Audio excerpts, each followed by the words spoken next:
They moved along the wall above me, then suddenly stopped, and after a minute there were 3 soft knocks, right above my bed.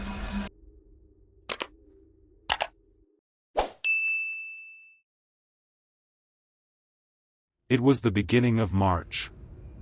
I rented a tiny studio on the 3rd floor of an old building, low ceilings, radiators that clanked at night, and a hallway that always smelled like a mix of damp cardboard and old carpet.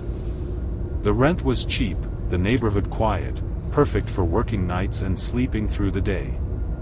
The apartment was small, but it was mine, my own door, my own space, and finally I could talk into voice chats at 3 a.m. without worrying about roommates.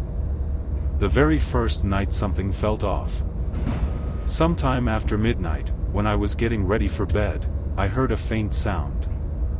Not footsteps, more like a heavy rattling, like someone dragging a large metal chest across a floor.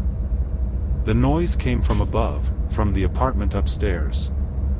I got up, walked to the window, nothing, just a dim lamp on the street and an empty road. I told myself someone was moving furniture, neighbors sometimes come home late. I went back to bed and listened until the sound stopped.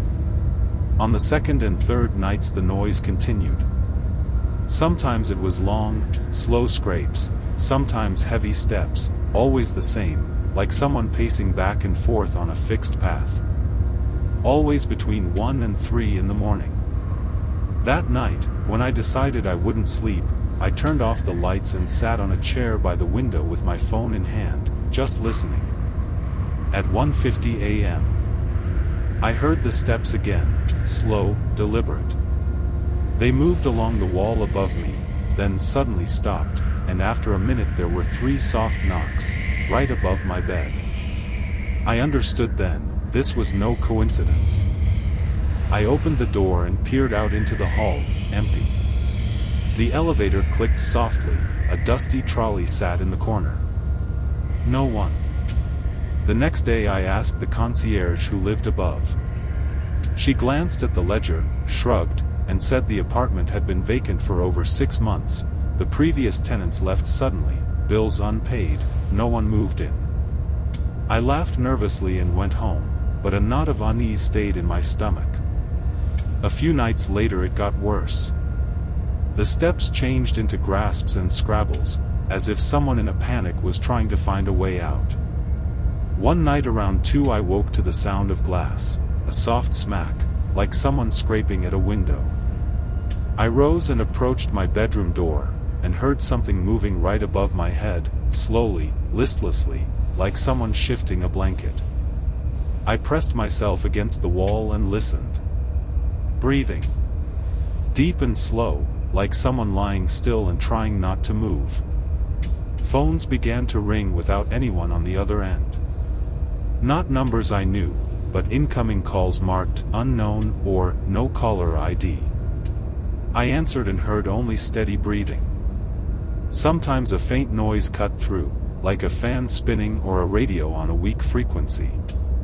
I hung up. Blood chilled in my veins. One night, about 2 a.m., I saw my reflection in the window and behind it a dark figure standing at the end of my floor's corridor. I froze for a second, turned to look. Nothing. I went to the door of that apartment and knocked. Silence. The door was locked. I knocked harder, still nothing. Then, unable to stand it, I heard a thin scraping like something gliding across the floor. A tiny drop fell from the ceiling onto my hand. I jerked my hand away, warm moisture, a faint reddish speck. I trembled. I grabbed a flashlight and asked the elderly couple downstairs if they'd heard anything. They said they sometimes heard not right sounds at night, but they didn't want to get involved. At our age, it's better to mind your own, the woman said, bolting the door tighter. I recorded the noises on voice memos and showed the recordings to the concierge and the couple. They agreed to listen. On the track was steady breathing, then a creak, then 3 quick knocks, like someone pounding a board. None of them smiled. "Call the police if you're scared," the concierge said dryly.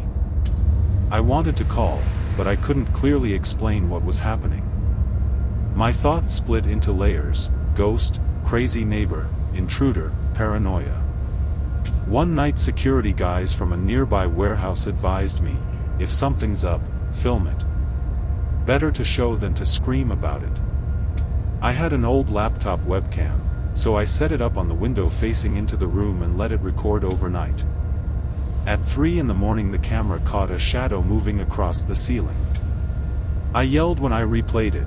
A dark figure slid by with no defined legs, like a shadow, and it left a damp trace on the glass, a thin streak, like a drop. The video timestamp stuttered, frames lagged exactly when the shadow appeared. I couldn't explain why the tech glitched only at that moment. 3 nights later a man with a key appeared in the footage. I went to the door, a young man in a worn jacket, roughly my age. He looked at me and at the camera and walked away without a word. I tried to chase him down the stairs. He dissolved into the dark. I asked delivery drivers and others who watched the entrance, "Have you seen anyone strange?" They shrugged, as if unwilling to remember. I started sleeping in my clothes with a flashlight at my side. One day I went home earlier than usual and found an old box in the basement I'd never noticed. Inside were stacks of old children's items, tiny boots, tattered clothing, musty and stained. At the bottom lay an unfolded photograph, a woman holding a child. On the back, in pencil, someone had written, "Don't look under the floor." I felt something freeze inside me. Someone wanted this hidden. Someone who wrote it was warning others away. I called the police. At first they were dismissive, old houses, old junk.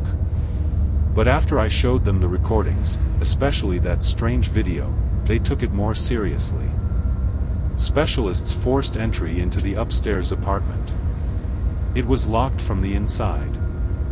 The entryway had layers of dust, and the floor showed marks as if someone had paced in circles. In a closet they found mattress layers and old boxes, and on a wall a sketch of the floorboard layout, a marked panel with a note, "Do not open." They pried up the kitchen floor panel under the rug. Beneath it was a dark narrow passage leading into a cavity, rank and thick with stale air. After a moment someone returned, pale, and asked everyone to step back. Quietly, in the hollow, they found a bundle. The coroner's tone said there was a wrapper with remnants of fabric and a tiny object like a sock. Drawing conclusions was hard. No bodies were found. But the smell that rose was enough to unnerve me, not strong enough to say someone had been dead there a long time, but enough to feel the root of horror spreading through me. The investigation continued. Pieces from neighbors and old records revealed that a woman and child had disappeared from that area years ago. Official records listed a missing person case a decade earlier. Some elders told stories about strange knocks and nighttime crying, but no one had connected the dots before. Police said they couldn't officially confirm a link yet, but the find indicated someone had used the underfloor space. Maybe someone had lived there and hidden things. After that, the building seemed to change. The ventilation hummed louder, the wiring sighed. I quit the night job and found an apartment in another neighborhood, but before I left I recorded several more nights. Sometimes the footage showed a dark figure standing at the edge of the kitchen opening. Sometimes there was a faint movement under the floor, as if something slid by. In one file I replayed a sound that resembled a child's laugh, thin, but clear. The camera captured it only as a faint rustle on a frequency it barely recorded. After I moved out someone uploaded my camera footage online and interest in the neighborhood spiked. People remembered the old missing person note. But attention faded quickly. People get used to another strange story from an old house. Opinions split. Some said a ghost, others pointed at neglect and cowardice among neighbors. I occasionally got strange calls, unknown numbers with breathing on the other end. Sometimes small children's items appeared in my mailbox, neatly sealed in plastic. I threw them away. A month after I left I saw a notice. Someone had bought that upstairs apartment and planned renovations. People whispered that the new owners found a secret niche and many old objects. A few days later a brief newspaper blurb appeared. Workers uncover items linked to missing mother case. That was it. One line and nothing more. Police said the investigation was reopened, but I never saw official results. Sometimes, falling asleep in my new place, I hear that familiar silence and picture those steps, slow, sure. I don't think what happened then was a historical paradox or a classic ghost. It was the trace of something invisible. Remnants of life, forgotten and walled up, that make noise as if themselves demanding attention. I don't know if they wanted justice or merely to be noticed. I still think about the photograph of the woman holding the child. Her gaze remains in my head, neither accusing nor pleading, just empty. The pencil note, "Don't look under the floor," now sounds like the last warning, as if someone tried to stop others from digging for the truth. But truth rarely smiles on those who choose to forget. I don't believe houses live on their own. But I've heard and seen enough to know, sometimes in an old house's silence there lingers a debt that refuses to leave. Sometimes it sounds like steps, sometimes like 3 knocks above your bed, and sometimes like a child's laugh trapped in a wall that slips out through a crack in the floor. Now I check every new place carefully before I sign a lease. It has become a reflex. Sometimes I dream that I go back to that door and hear breathing above my head again. I wake sweating and listen, silence answers. But sometimes, when I think it's all over, at night my phone lights up with "unknown caller," and I hear steady, slow breathing. I don't pick up. I know that some things shouldn't be raised, and sometimes it's better to leave a floor panel closed.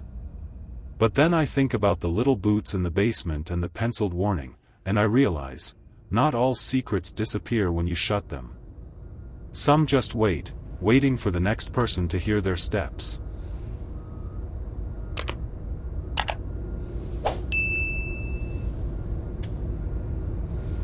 It was early February, and I had just moved into a small apartment complex on the east side of town. The building was old but cheap, and for someone living alone, it was exactly what I could afford. My place was on the 3rd floor, and the only neighbor close to me was whoever lived in the apartment directly above mine. The first night I moved in, I noticed something strange. Around 2 in the morning, I woke up to the faint sound of dragging. Like something heavy being scraped across the floor above me. It lasted maybe 10 seconds, then stopped. I assumed my upstairs neighbor was just moving furniture, though it seemed like an odd time to do it.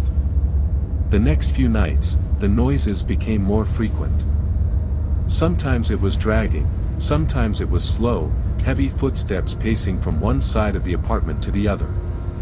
And every time, it happened between 1 o'clock and 3 a.m. One night, I decided to stay up and see if I could figure out what was going on. Around 1:45 a.m., I heard the footsteps again, slow and deliberate. I muted my TV and just listened. They moved from one corner of the apartment above to the opposite side. Then, silence. For a solid minute. And then, I heard something new, 3 slow knocks, directly above my bed. I froze. The knocks repeated, but this time, they were from my front door. I got up, walked over, and looked through the peephole. No one was there. My hallway was dead quiet. I slowly opened the door to peek out, but the second I did, I heard rapid footsteps upstairs, running from one end of the apartment to the other. The sound was so clear that the ceiling above my head vibrated. The next day, I went to the building manager and casually asked who lived above me. She looked at me with a blank expression and said, "Nobody's rented that apartment in over 6 months.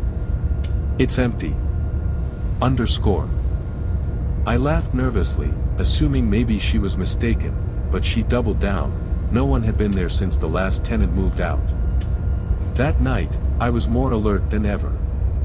Around 2:10 a.m., I heard the dragging sound again. Only this time, it was louder, and it didn't stop after 10 seconds, it kept going, slowly moving across the ceiling above me for what felt like minutes. I sat up in bed, staring at the ceiling, heart racing. Then the dragging stopped, and I heard breathing. Deep, slow breathing, like someone was lying right above me on the floor. I didn't sleep at all. At sunrise, I went upstairs. The door to the apartment was locked, but I could hear a faint creak from inside, like a floorboard shifting under weight. I knocked once. No answer. I knocked again. This time, the noise stopped completely. A week passed, and things escalated. One night, as I was cooking late, I heard footsteps upstairs again, but they were different, fast, erratic, like someone was running in circles. Then came a loud slam, as if something heavy had fallen. My phone started buzzing in my pocket. I looked at the screen, *** unknown caller ***. Against my better judgment, I answered. All I heard was the same slow breathing I'd heard above my bed. I hung up immediately, but seconds later, there was a knock at my door, 3 slow, deliberate knocks. I didn't move. Whoever it was stayed there for almost a full minute before walking away.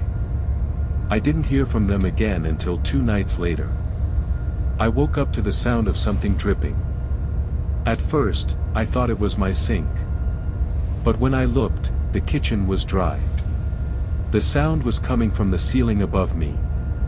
I stood on a chair and looked closer. A small, dark stain had formed on the plaster, and a drop of thick, reddish liquid fell right in front of my face. My stomach turned when I realized what color it was. I called the police immediately.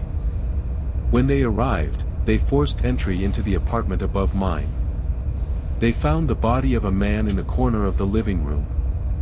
Based on the smell and condition, he had been dead for weeks, maybe longer. The officers told me there was no way I could have heard him walking around, he'd been gone long before I moved in.